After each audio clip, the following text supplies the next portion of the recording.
Hey guys, welcome back to my channel. It's Taylor here, and welcome to my channel if you are new. Today I decided I'm going to do the video that I told you I would do in my last video. It's going to be about depression and anxiety and my experiences with it.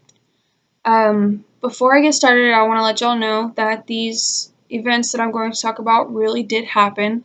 I'm going to keep the names of these people to myself. I'm not going to say the names of these people just for personal reasons. And of course, there's not going to be any editing on this video because to me, this is a video of something that is very serious and dear to my heart. Depression and anxiety is nothing to joke about, you guys.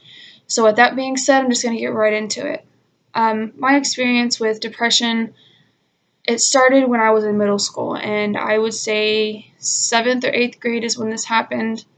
I believe I want to say it was 7th grade. I had a Facebook page that my mom did not know about. And one day I went to school and I was receiving threats from people that I thought were my friends. And I couldn't understand what was going on. I didn't know why I was being talked to this way. They were saying they were going to beat me up. Just calling me all kinds of names and cuss words, and I didn't know what was going on. I was trying to figure out what I did for them to be mad at me, and I um I had gone home that day, and my mom was sitting in bed, and we found out that the Facebook page that I had been hacked by some lovely peers of mine from the school. And if y'all are hearing that disturbing noise, that is my dog drinking water. I had found out that some peers of mine at school had hacked my page. And it wasn't just one. Sorry, you guys, my nose is really runny. I had found out that they had hacked my page, and I was almost positive as to who it was. I wasn't, sorry guys, some stuff had fallen off my bed. I wasn't going to start pointing fingers until I found out who it was. But back to the page. When I logged in, or when my mom logged in, for lack of better words, they had turned it into a cartoon adult page. And it was disturbing. I was not this kind of person to do stuff like that or post things like that. They were also posting and saying things that I would have never said. And for me, that was already embarrassing enough and horrible enough, but they didn't stop there. They messaged my friends that I really cared about and threatened them. And of course, my friends thought it was me. You don't automatically think someone has hacked your page or your friend's page. And the threats my friends were giving me were starting to make more sense. So my mom, she tried to go to the school and have something done, but it was all online. There was nothing anyone could do. So we had to let it go. And for me, that was a really rough time because for a while, people didn't let it go. People were making jokes and making fun of me about it. People thought it was funny, and I didn't. And it really bothered me. So that added to what I was already dealing with. Of course, in middle school, I dealt with a lot of loss. I believe when I was in middle school is when I lost my Nana. And I want to say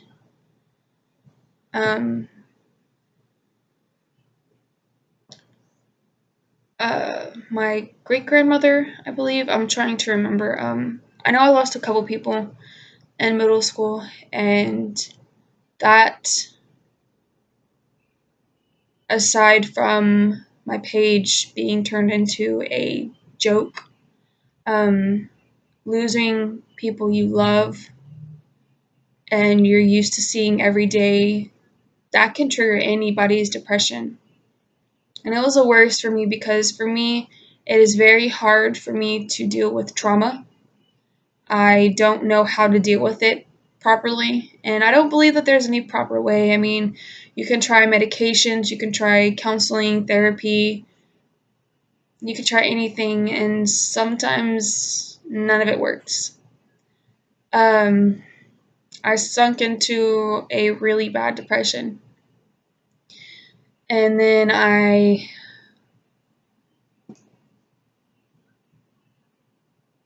I'm going to warn you guys now.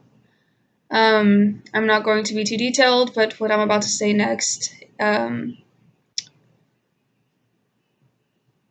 is very R-rated. So if you got a child or a little kid or someone young watching, you may want to have them turn away or go in a different room. I started hanging out with the wrong group of people, and what they were doing as an escape, I started doing. I began to self-harm. My preference was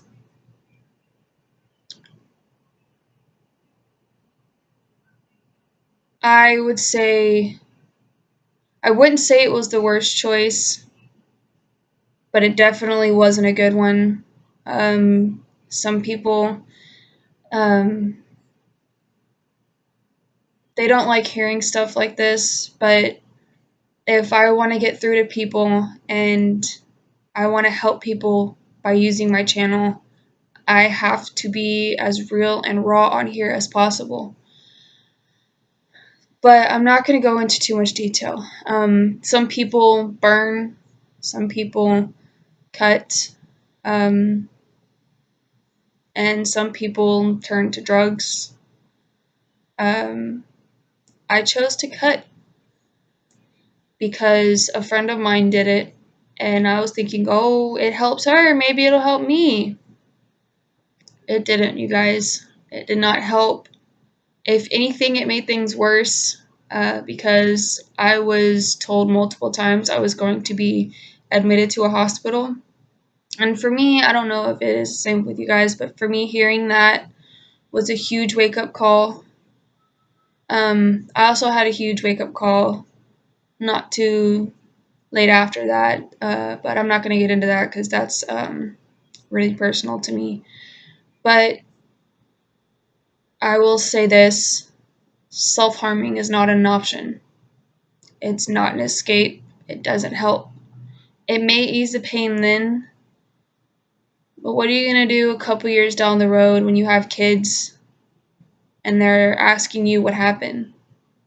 Sure, you can lie and say, Mommy had an owie or Daddy had an owie or something like that, but eventually your kid's going to grow up and they're going to know what you did, and they're either going to be upset or they're going to have questions or they're going to think it's okay and they're going to do it themselves.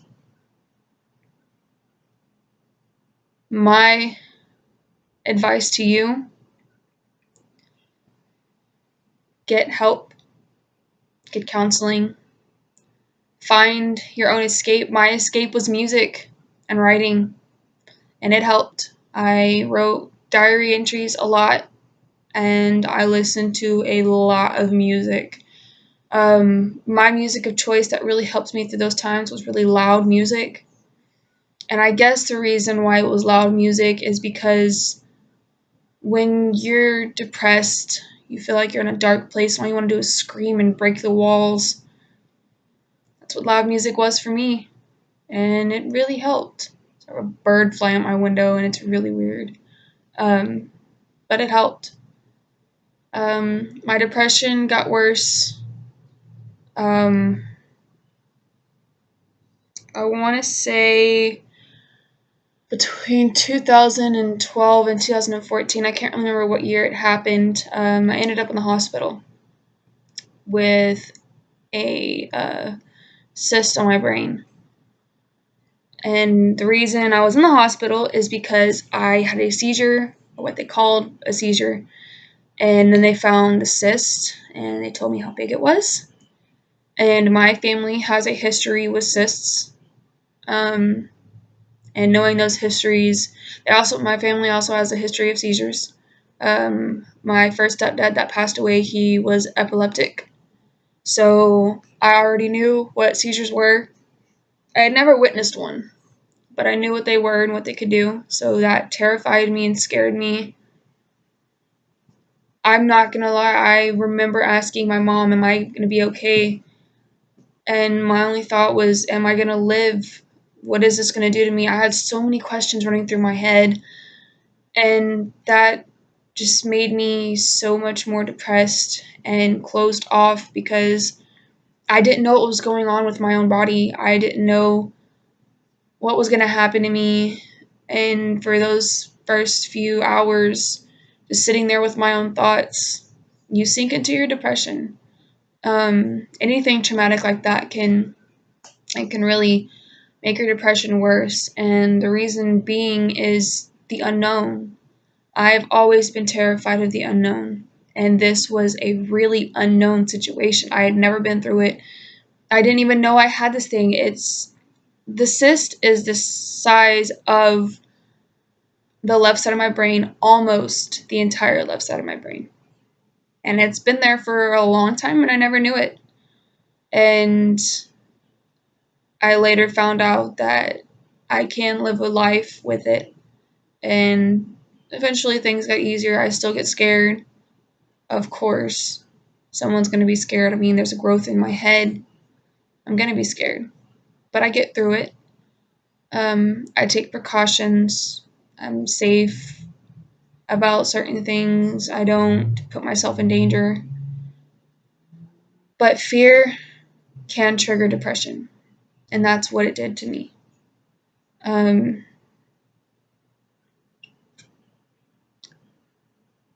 I have never gotten counseling besides like school counselors for grieving when I was in elementary school, and of course in intermediate.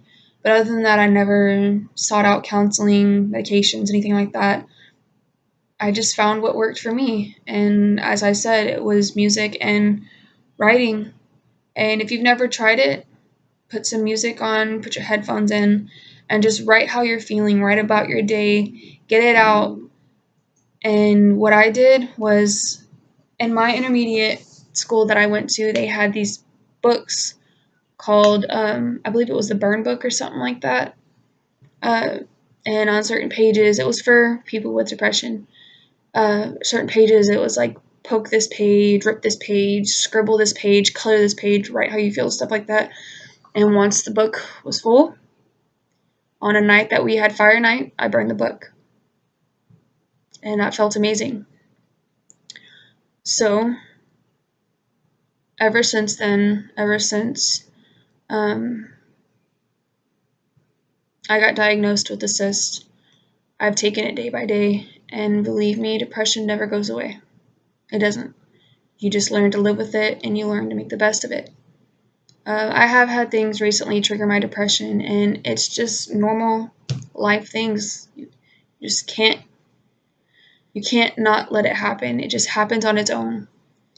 But I've learned to live with it, and I've learned to cope with it. I've learned ways to help myself. So with that being said, let's get on to the next topic. Anxiety. And I say that with a smile, so sarcastically, because anxiety is what triggers my seizures. And I just recently found that out. I was on my friend's back porch with my boyfriend and a friend of mine, and we were just talking, and oddly enough, we were talking about my past experience with seizures, and I started feeling anxious, and then I had a seizure, and it sucked. For those of you that don't know what anxiety is, it's that feeling of feels like the walls are closing in. It feels like you can't breathe. It feels like everything is just stopped. You don't want to be messed with. You don't want to be talked to. You feel like you're shaking. Your skin is crawling. I don't know how else to describe it. It could possibly be one of the many bad feelings, worse feelings of something that someone can go through. I have many triggers. Doctors visits triggered my anxiety because I don't want to know what's wrong with me. Hearing what's wrong with me I don't like it. Hospitals trigger my anxiety. Getting bad news from somebody, like someone in a family, that can trigger my anxiety. And the best way I have found to help with anxiety is I lay in bed with a cold washcloth with AC on me and some water. And I just lay in bed. And I know it sounds really weird. I'm 20 years old, but I rock back and forth. And I know you're like, oh, well, that's supposed to help a baby. It helps me. There's not really much to talk about on the subject of anxiety with me. I don't like being around people when I'm anxious. And oddly, the only people that I really want to be around when I'm anxious is my mom, and that's because she is the only one that knows exactly what to do and how to do it to help me. And if it happens in public, I just take a step, take a deep breath, let it out, close my eyes if I have to, and I just sit there for a second and I try to relax. Believe me, it's taken me years to figure out how to do this, and I know it's easier said than done for most people, but it can happen and it can work. So my advice to you, if you are going through this, get help. It doesn't necessarily have to be professional counseling. Just talk to a friend, talk to a family member. Get it out. Let it out. If crying helps you, cry it out. Crying is okay. Don't ever let anyone tell you crying is not okay, because believe me, crying is very healthy. And it helps for me. There's times where nothing but crying helps me. So if any of you are dealing with I wouldn't say the exact same thing. I have met people that are in my situation. So if y'all are dealing with what I'm dealing with and you have any questions about how I've dealt with something, or like detail word for word, something that I may not have mentioned in this video, leave it in the comments below, and I would love to give you feedback. I would love to make another video. If I get more than one or more than two people asking the same question, I'll make a video about that question, answering it. Maybe do a Q&A if y'all want to. I'll leave my Instagram and my Twitter down below, and you can message me or tweet me any questions y'all may have. I'll do a Q&A. Not all my videos have to be this serious. I can do fun, weird, crazy ones. I had a friend tell me to do a video about, like, I guess, a food review of my favorite food or new foods. And so let me know if y'all want to see something like that. I would love to do it for y'all. But that is going to be it for this vlog today. And like I said, if y'all have any questions or any comments, leave it down below. Don't forget to like and subscribe and hit that bell. I will see y'all in my next daily vlog. Bye.